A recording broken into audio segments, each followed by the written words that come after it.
Welcome to today's deep dive on Skillify English.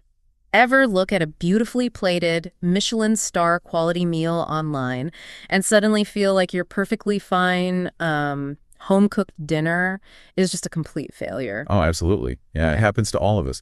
And that is exactly what we're unpacking today, the social media comparison trap. Right. Our mission today is to figure out why scrolling makes a perfectly normal, happy life feel, suddenly inadequate. And to our listeners, a quick reminder, we are keeping the English simple, clear, and natural today. Perfect for B1 and B2 learners. You don't need a dictionary, you can just relax and listen. Because to escape this trap, we first have to understand the heavily distorted information our brains are trying to process. Yeah, the distortion is huge. Like when you look at that flawless vacation photo, right? Right. You are comparing your messy, unfiltered, behind-the-scenes reality to someone else's highlight reel. Which actually brings us to our word tour segment for today. Oh, perfect. Let's do the word tour. We have 3 key vocabulary words to help you talk about this topic. The first one is highlight reel. So a highlight reel is a carefully selected collection of only the best, most impressive moments. On social media, it means people only show the exciting, positive parts of their lives. They edit out all the bad stuff. The research actually shares this great example of a beautiful couple smiling brightly on a tropical beach. Right, but what that photo edits out is the massive argument they probably had in their hotel room just like 5 minutes prior. Exactly, which creates this really dangerous psychological illusion. Your brain just assumes their entire life looks like that single frame. And that makes your everyday reality feel incredibly dull, which naturally leads into our second word tour term, insecurity. Ah, yeah, insecurity. That is a feeling of uncertainty or self-doubt. It often gets triggered when you compare yourself unfavorably to others. Right. And the studies dive into what causes a lot of this insecurity, which is this concept of the invisible clock.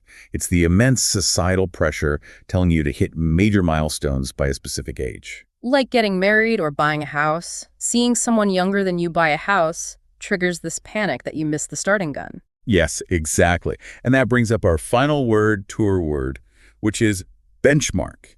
Benchmark. So a benchmark is a standard or reference point against which things are compared. Right. And it becomes really negative when we use other people's carefully curated lives as the benchmark for our own success. So true. But why does a simple photo of someone else hitting a benchmark cause actual physical anxiety? Well, it comes down to evolutionary biology.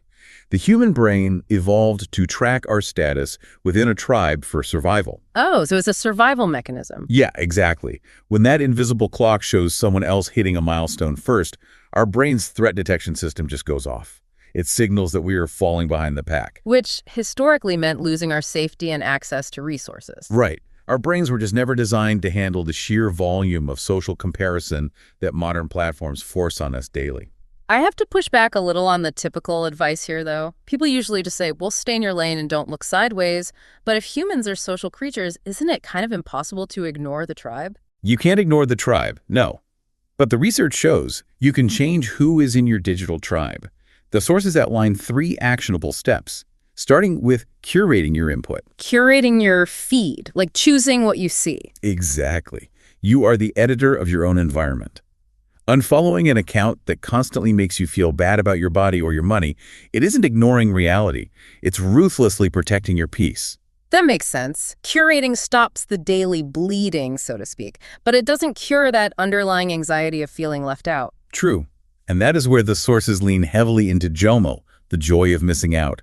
They frame it as an active psychological defense mechanism. Oh, I love JOMO. Instead of being jealous of a loud, expensive party you see online, you actively find peace in your quiet room with a cup of tea. Right. It is an aggressive reframing. You consciously choose to feel pure joy that you get to stay home. You are reclaiming what a good night actually means to you, rather than letting an algorithm define it.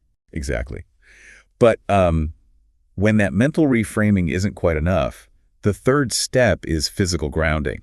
You just put the phone down and do one real-world action. Like washing a dish or maybe watering a plant. Yeah, or folding a towel. Doing something tactile reminds your brain that life is happening right here in the physical room, not inside that glowing rectangle. It short-circuits the digital illusion because comparing your life to someone else's curated timeline is basically like playing a massive game where everyone has a completely different set of rules. And starting resources, yeah. Comparing your school to theirs is just mathematically useless. You aren't falling behind because there is no universal finish line. You are simply running your own unique race. Absolutely. And since nobody ever posts their ordinary Tuesday afternoons or their private moments of self-doubt online, I want to leave you with this final thought. Let's hear it. What would happen if we started measuring a truly successful life by the quiet, unrecorded moments we don't feel the desperate need to photograph? I really love that. Next time you're standing in your messy kitchen, just let it be a messy kitchen. It's where the real cooking happens anyway.